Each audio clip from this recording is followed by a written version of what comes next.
अस्सलाम वालेकुम नाज़रीन, माजिद हुसैन हैदरी आपकी खिदमत में हाजिर है।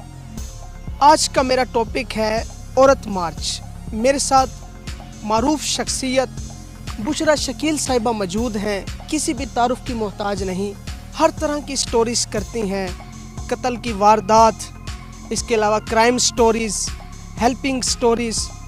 इनकी बड़ी खिदमात हैं, इनका एक नाम है, इनकी पहचान है, बड़ी फ़ैन फॉलोइंग है इनकी।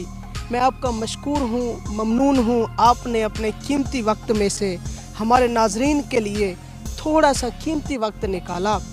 मज़ीद इनसे बात करते हैं। अस्सलाम वालेकुम सलाम। मैम, ये बताएं आजकल आपकी क्या मसरूफियात है? आजकल बस अपने चैनल के ऊपर वर्किंग कर रही हूँ, उसको रन कर रही हूँ। किस नाम से आपका चैनल? बुशरा शकील। और घरेलू हालात कैसे हैं? सुना है कि आपके हस्बैंड साहब इस दुनिया फ़ानी से इंतकाल कर गए हैं, तो अब आप अकेली ज़िंदगी गुजार रही हैं। उस वक्त ज़िंदगी कैसी थी, अब ज़िंदगी कैसी है? देखें, शौहर के साथ अलग ही बहारें होती हैं। तो 8 साल हो गए मेरे हस्बैंड की डेथ को।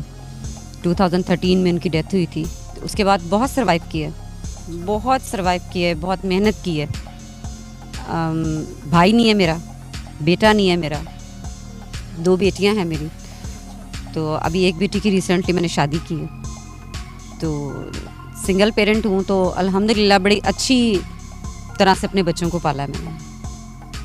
अच्छा मैम, आपसे मेरा सवाल ये है कि आगे इंटरनेशनल वुमेंस डे आ रहा है 8 मार्च को। जैसा कि आप जानती हैं, पूरी दुनिया में इंटरनेशनल वुमेंस डे मनाया जाता है, और पाकिस्तान में और कुछ ममालिक में औरत मार्च के नाम पे मार्च किया जाता है। कुछ ख़वातीन हिजाब मार्च करती हैं।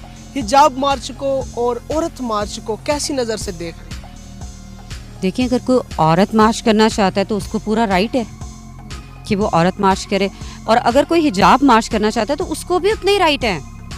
वो भी आके अपना, अगर इसमें उनको कोई कॉम्प्लिकेशंस आ रही हैं, तो उनको अगर लगता है हिजाब जो करती हैं बहनें मेरी, तो अगर उनको लगता है कि हमारी ये हकूक़ हैं, तो हमें भी हिजाब मार्च करना चाहिए, तो ज़रूर आना चाहिए। ये औरत मार्च वाली ख़वातीन के कौन कौन से मुतालबात हैं? बहुत सारे मुतालबात होते हैं कि उनको राइट्स नहीं दिए जाते। जो एक रिस्पेक्ट हमारे माशरे में एक औरत की होनी चाहिए, सबसे पहले तो वो नहीं दी जाती, कहीं से भी। अपने घर से नहीं मिलती है, तो बाहर बहुत सारी ख़वातीन हैं जो अपने घर में भी होता है कि हमारा भाई, हमारी वालदा, वो एक बहन और भाई का कॉन्सेप्ट होता है, एक बेटा बेटी का वो होता है। तो ये भी बड़ा एक इशू है कि बेटी बेटी बेटी, तो बेटी अल्लाह ताला की रहमत होती है, तो वो थोड़ी कॉम्प्लेक्सिव हो जाती हैं। तो वो सोचती हैं कि चलो हम बाहर निकलते हैं, शायद हमारे हकूक़ पूरे हो जाएं। आप यहाँ सेफ हैं? सेफ तो यहाँ पे कोई नहीं है। हम पाकिस्तान में रहते हैं, लेकिन बड़ी बदकिस्मती से मैं ये बात कह रही हूँ कि पाकिस्तान में रहते हुए हम ये नहीं कह सकते कि हम महफूज हैं। बिल्कुल। क्यों महफूज नहीं है? आपने जो लिबास पहना हुआ है, इस लिबास में भी आप आज़ाद घूम रही हैं, बाहर जाती हैं, कारोबारी सिलसिले में आती जाती हैं। किसी ने आपको डिस्टर्ब किया है या किसी ने आप पर हमला करने की कोशिश की है? क्या वजूहात बनी है? थोड़ी सी माशरे की अक्कासी करें, हमें भी पता चले कि आप कैसे ये दावे से कह रही हैं कि यहाँ कोई भी सेफ़ नहीं है। देखिए, हम जब घर से बाहर निकलते हैं तो हमें सबसे पहले तो ये देखना चाहिए कि जब बाहर हम निकल रहे हैं तो उसमें अच्छे भी लोग हैं और बुरे भी लोग हैं। अच्छों की तादाद कम है, बुरों की ज़्यादा है, ठीक है। और ऐसा नहीं है कि मैं जब बाहर निकलती थी या हूँ मुझे कोई कॉम्प्लिकेशंस नहीं होती, मुझे भी होती हैं, बट मैं उसको फेस करती हूँ। अल्हम्दुलिल्लाह, अल्लाह ने मुझे इतनी हिम्मत दी है कि मैं उन सब चीज़ों को फेस करती हूँ।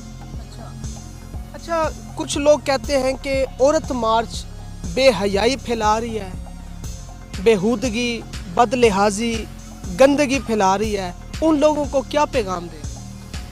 औरत मार्च कैसे गंदगी? अगर आप सिर्फ ये है कि औरतें इकट्ठी होकर अपने हकूक़ की बात करती हैं, उसमें गंदगी मुझे बताएं कहाँ है? उसमें ये है कि औरतें जो हैं वो जीन्स पहन के आ जाती हैं, ठीक है, या किसी ने दुपट्टा नहीं लिया होता, तो इसका मतलब ये तो नहीं है कि वो गंदगी फैला रही हैं। तो इस तरह तो बगैर अगर हम लोग औरत मार्च के देखें तो वैसे भी जीन्स लड़कियां पहनती हैं, अब मैं आपको यहाँ पे एक थोड़ा सा छोटा सा वाकया शेयर कर देती हूँ। मैं अपनी फैमिली के साथ एक कैफ़े में गई, तो वहाँ पे 4-5 बच्चियाँ थीं, टीनेज, जीन्स पहनी हुई, टॉप बड़े मतलब उन्होंने इस टाइप के पहने हुए। लेकिन मैं एक चीज़ देख के बड़ी हैरान हुई कि उस जब अजान हुई असर की, वो बच्ची एक उनमें से उठी है, वो जाके उसने नमाज अदा की है। एंड ये मैं अल्लाह को हाजिर नाजिर जान के मैं आपको सच्चा वाकया बता रही हूँ कि उस बच्ची ने नमाज अदा की है। तो देखें, अगर वो जीन्स पहनी हुई है तो ये कहीं नहीं लिखा कि आपने जीन्स पहनी है तो आप नमाज नहीं पढ़ सकते या आपकी नमाज कबूल नहीं होगी, ये कहीं नहीं लिखा। बिल्कुल, अगर वो अपने हकूक के लिए बाहर आती है तो उनको पूरा राइट है कि वो आए, अपनी आवाज़ इदारों तक पहुंचाएं। वैसे तो कोई इदारे किसी के साथ कोई मसला होता है तो इदारे हमारे खामोश तमाशाई बने रहते हैं। अगर हमारे मुआशरे में औरत को हकूक मिले तो मेरा ख्याल है कि औरत मार्च की ज़रूरत ही ना पड़े।